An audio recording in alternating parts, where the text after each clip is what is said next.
दशम स्कंद। हे राजन, इसके बाद वसुदेव जी ने अपने पुरोहित गर्गाचार्य तथा दूसरे ब्राह्मणों से दोनों पुत्रों का विधि पूर्वक द्विजाति समुचित यज्ञोपवीत संस्कार करवाया। उन्होंने विविध प्रकार के वस्त्र और आभूषणों से ब्राह्मणों का सत्कार करके उन्हें बहुत सी दक्षिणा तथा बछड़ों वाली गौएं दी। सभी गौएं गले में सोने की माला पहने हुए थी तथा और भी बहुत से आभूषणों एवं रेशमी वस्त्रों की मालाओं से विभूषित थी। महामती वसुदेव जी ने भगवान श्री कृष्ण और बलराम जी के जन्म नक्षत्र में जितनी गौएं मन ही मन संकल्प करके दी थी, उन्हें पहले कंस ने अन्याय से छीन लिया था। अब उनका स्मरण करके उन्होंने ब्राह्मणों को वे फिर से दी। इस प्रकार यदुवंश के आचार्य गर्ग जी से संस्कार कराकर बलराम जी और भगवान श्री कृष्ण द्विजत्व को प्राप्त हुए। उनका ब्रह्मचर्य व्रत अखंड तो था ही, अब उन्होंने गायत्री पूर्वक अध्ययन करने के लिए उसे नियमतः स्वीकार किया। श्री कृष्ण और बलराम जगत के एकमात्र स्वामी हैं, सर्वज्ञ हैं। सभी विद्याएं उन्हीं से निकली हैं। उनका निर्मल ज्ञान स्वतः सिद्ध है। फिर भी उन्होंने मनुष्य की सी लीला करके उसे छिपा रखा था। अब वे दोनों गुरुकुल में निवास करने की इच्छा से कश्यप गोत्री सांदीपनि मुनि के पास गए, जो अवंतीपुर उज्जैन में रहते थे। वे दोनों भाई विधि पूर्वक गुरुजी के पास रहने लगे। उस समय वे बड़े ही सुसंयत, अपनी चेष्टाओं को सर्वथा नियमित रखे हुए थे। गुरुजी तो उनका आदर करते ही थे। भगवान श्री कृष्ण और बलराम जी भी गुरु की उत्तम सेवा कैसे करनी चाहिए, इसका आदर्श लोगों के सामने रखते हुए बड़ी भक्ति से इष्ट देव के समान उनकी सेवा करने लगे। गुरुवर सांदीपनि जी उनकी शुद्ध भाव से युक्त सेवा से बहुत प्रसन्न हुए। उन्होंने दोनों भाइयों को छहों अंग और उपनिषदों के सहित संपूर्ण वेदों की शिक्षा दी।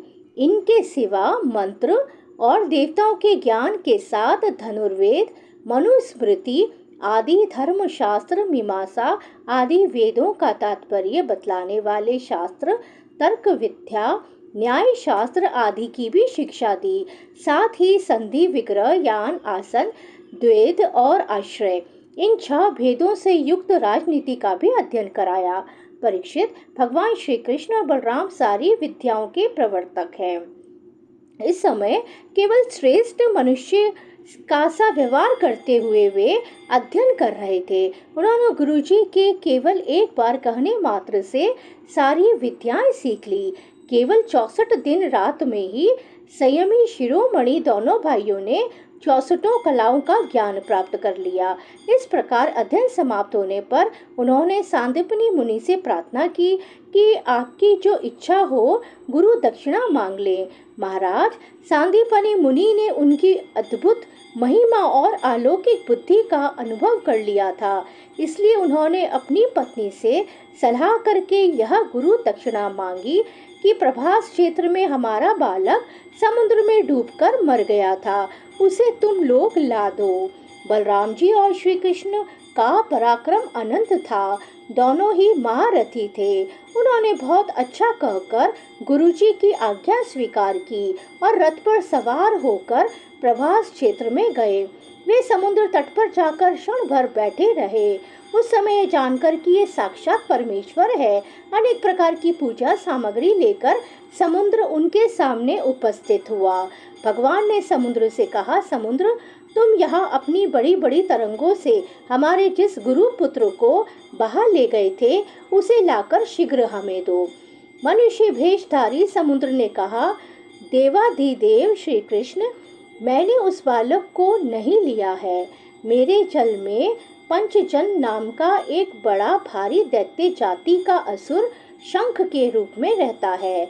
अवश्य ही उसी ने वह बालक चुरा लिया होगा। समुद्र की बात सुनकर भगवान तुरंत ही जल में जा घुसे और शंखासुर को मार डाला, परंतु वह बालक उसके पेट में नहीं मिला। तब उसके शरीर का शंख लेकर भगवान रथ पर चले आए।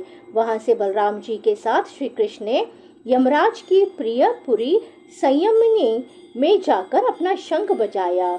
शंख का शब्द सुनकर सारी प्रजा का शासन करने वाले यमराज ने उनका स्वागत किया और भक्ति भाव से भरकर विधि पूर्वक उनकी बहुत बड़ी पूजा की। उन्होंने नम्रता से झुककर समस्त प्राणियों के हृदय में विराजमान सच्चिदानंद स्वरूप भगवान श्री कृष्ण से कहा, लीला से ही मनुष्य बने हुए सर्वव्यापक परमेश्वर, मैं आप दोनों की क्या सेवा करूं?